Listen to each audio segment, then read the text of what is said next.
Ladies and gentlemen, do you know this man? That is a man by the name of Shannon Brandt. Let's talk about him for a minute. Shannon Brandt is being charged with vehicular manslaughter for killing an 18-year-old by the name of Kayler Ellingson. What happened? Glad you asked. So, this has kind of been all over the place. So, some of you may already know about this. Let's get into it a little bit more. So, per the police records and all the information that were being provided thus far, there was a political debate between Kayler and Shannon, both males, with Kayler being on the Republican side and Shannon being on the Democrat side. They got into a heated debate where no one harmed anyone.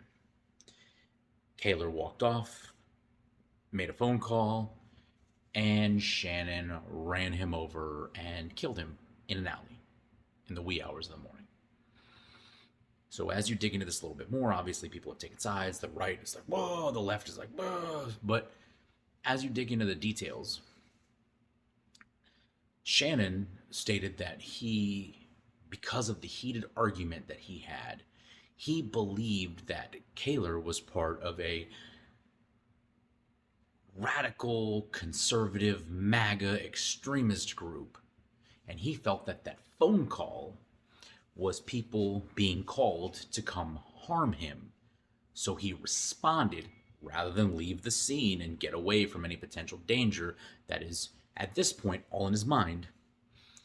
He decided to put the car in drive and run him over and kill him. He fled the scene. The police showed up. Kayler's parents showed up. They spoke to the police. And they went and arrested him at his home for DUI, vehicular manslaughter, and a couple other things. So, what is Shannon claiming? Shannon is claiming self-defense. But before we get there, the police spoke to Kayler's mother, and Kayler's mother confirmed that that phone call that he placed was to her. And in that conversation, he asked if she knows who Shannon Brandt is. And she confirmed, I do know a Shannon Brandt, but she was confused as to how he would have known, Kayler would have known Shannon, which he didn't, other than that quick argument that they had. So Shannon, after being arrested, he is claiming self-defense. And this is the problem. When you're a liberal and you don't believe in gun laws and self-defense, stand your ground and things like that, you use the argument when it doesn't apply. So here's the thing. Strictly from a law enforcement perspective, let me remove my right-leaning biases out of it for a minute. You cannot claim self-defense because someone threatened that maybe somewhere down the line somebody might come hurt you because I called them. You cannot claim I ran him over and killed him in self-defense because he might be calling some people that are going to come hurt me when I have the avenue of escape to just leave and not be found. So we're going to throw that right out. And that's why he got arrested. That's why he was charged with, by the police, he was charged with DUI, vehicular manslaughter, and so on and so forth.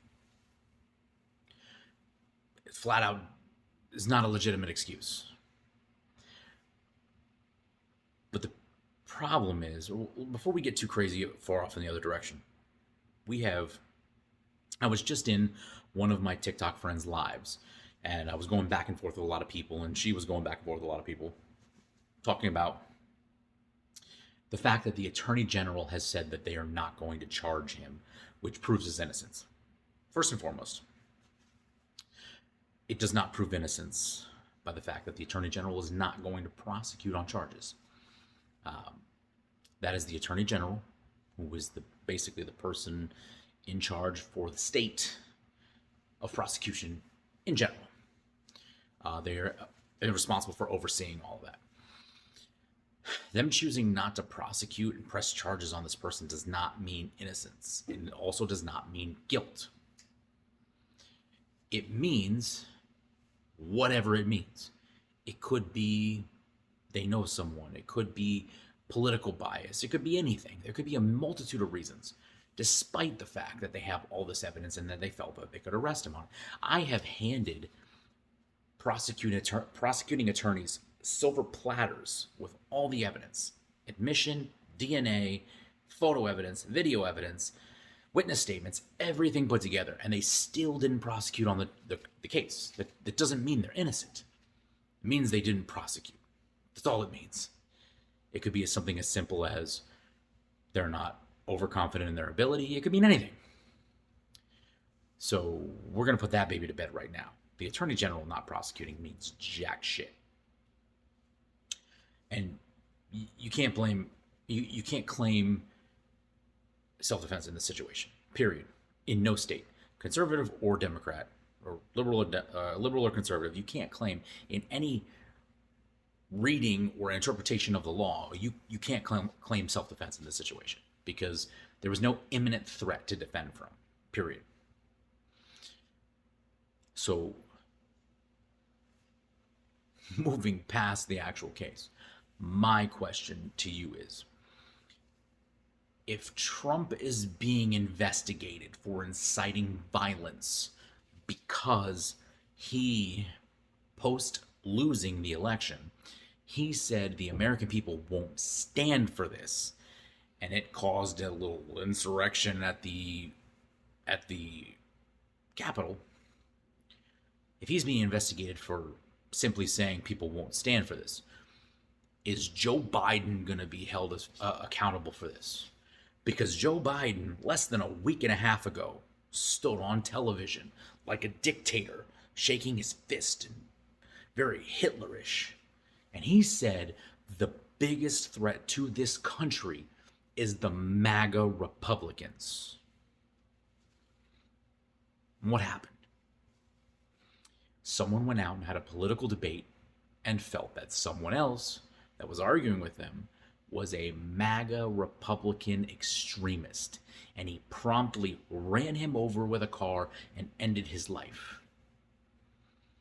So if Trump is being investigated for saying something as simple as, the people won't stand for this, why is Joe Biden not being held accountable for labeling Republicans, specifically MAGA Republicans, as the biggest threat this country has ever seen, and someone specifically targeted a MAGA Republican after a debate and ended their life? Why is Joe Biden not being held accountable for this? Why is no one seeking answers from Joe Biden from this? Why is it that when somebody goes on a rampage with a gun, we blame the gun? But when someone specifically says a group of people are the problem and one of his followers kills a member of that group of people, we don't fucking hold him accountable.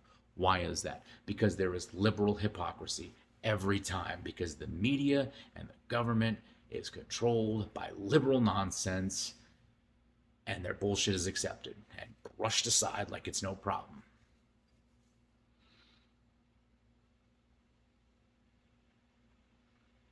It's time to hold somebody accountable. The Democrats are doing everything they can to try and keep Trump from running again. When are we going to hold our current sitting president responsible for an essentially a call to action to harm somebody? And it led directly to somebody taking his words and putting them into action and ending someone's life. When is he going to be held accountable? Do with that what you will.